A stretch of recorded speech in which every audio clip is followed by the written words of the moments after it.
તુલસીમાંનો રોપવાના છે. તુલસીમાં નાખી છે ખાલી લીમડો અને રાય, બસ એનો જ વઘાર. અહીંયા વચ્ચે છે ને મારા ખ્યાલમાં કાચું હોય ને. ફેમિલી કેમ છો? તો બધા મજામાં જઈશો. તો ફરી સ્વાગત છે આપણા મસ્તી ભર્યા બ્લોગમાં. હાલો ભાઈ, મેં તો રોજ ટ્રાય કરવાની છે. આપણે રોંઢો થઈ ગયો છે ને ઘડિયાળમાં જોઈ ગયો 5:30 વાગી ગયા છે. આપણી ઘડિયાળ તમને વિડીયોમાં જોવા બહુ મળતી હશે, કારણ કે મેં મારી ઘડિયાળને જો ડેકોરેટ જ એટલી મસ્ત કરી છે. ઘડિયાળ છે, પછી મોરપંખ છે ને રાધાકૃષ્ણ છે, અને એવું નાનું એવું ટ્રી જેવું છે. કમેન્ટ કરી દેજો મારી ઘડિયાળ કેવી લાગી. પહેલાં આનો ક્રેઝ છે અત્યારે, પહેલાં હતો જ તેને લગાવી દીધું, પણ મને આ બહુ ગમે છે. તો 5:30 વાગી ગયા છે. મેં ધારો અત્યારે વિડીયો સ્ટાર્ટ કરી દે. સવારમાં તો હું આપણું રૂટીન કામ જ હતું, અને અમારા બેનો આવી ગયા છે નીચે રમવા. જો અમારા શેરીમાં બધા બેઠા છે, માહોલ સરસ મોસમના નીચે બતાવું. તો આપણે છે ને બનાવવાના છે રવાના, શું કહેવાય, રવાના ઢોકળા. જો ઈડલા જી કયો ઈ, એટલે મેં ધારો તમને બધાને આપણે શેર કરી.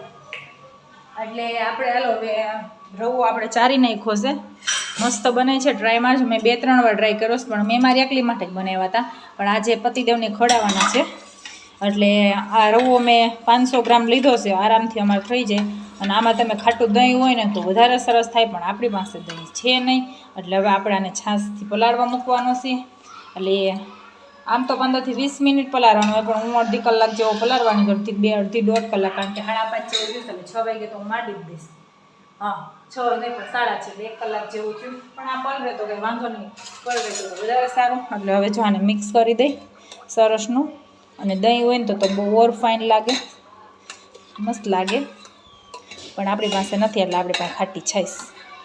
અને પલાળીને અને મૂકી દેવાનો છે. અને પછી હું તમને બધી પ્રોસેસ બનાવીશ. બહુ મસ્ત એકદમ પોચા થાય. રોજ એમ થાય હું નવું બનાવું, પણ આ ફટાફટ બની જાય. અને કંઈ જાજો ખર્ચો નહીં, 500 ગ્રામ રવો અને બસ એક વઘાર મારી દેવાનું અને પૂરું બાફી નાખવાના. બસ બીજું કાંઈ નહીં. આને તો કોઈ ચટણી કે એવું બનાવવાનું ન કરવા, હું તો છાશ સાઈડ જ ખાઈ, અમે કાંઈ પેતરા કરી નહીં.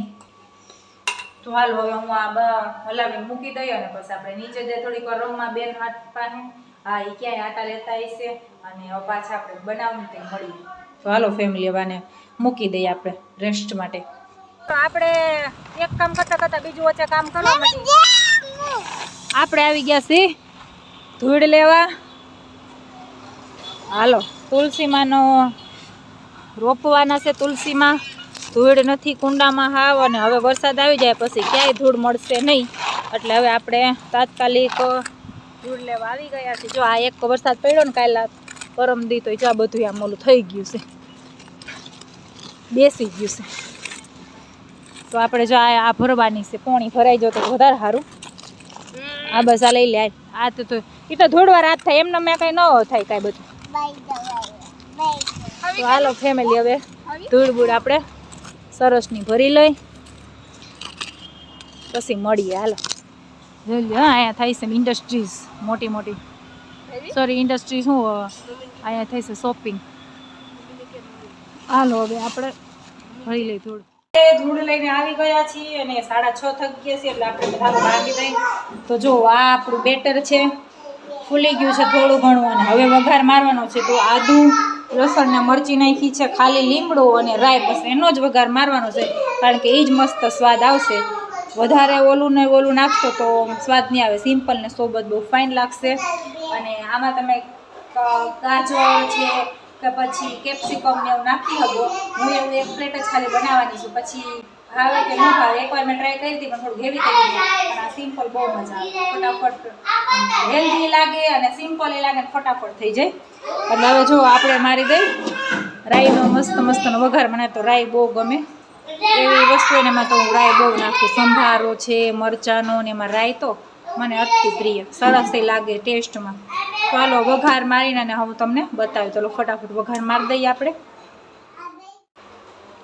વઘાર મારીને થઈ ગયું છે મસ્ત બેટર. પણ હવે આપણે એને આમનામ નથી મૂકવાનો, આમાં અલગ કાઢીને થોડુંક 1 ડીશ જેટલું, પછી આમાં થોડોક ભજીયાનો સોડા એટલે કે સાજીના ફૂલ થોડાક નાખવાના છે, અને હલાવીને મિક્સ કરીને પછી બેટર મૂકવાનું છે. તો હાલો હું બધી પ્રોસેસ કરીને પછી મૂકીને તમને બતાવીશ. તો ફાઇનલી આપણી ઢોકળાની એક ડીશ બનીને રેડી થઈ ગઈ છે. અહીંયા વચ્ચે છે ને મારા ખ્યાલમાં કાચું હોય ને એવું લાગે છે, પણ મેં ચપ્પુથી ચેક કર્યું તો નથી થયું. આમાં મેં થોડોક ઓલો લખ્યું હતું ને સોડા વગરનો થોડુંક બેટર, એટલે મારા ખ્યાલમાં એટલું થયું લાગે છે.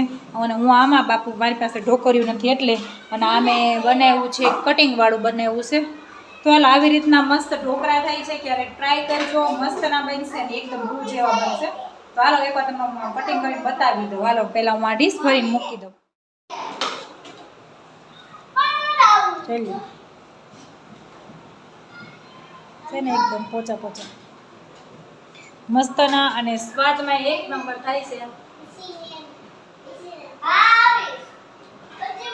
તો ચોક્કસથી ટ્રાય કરજો એકવાર.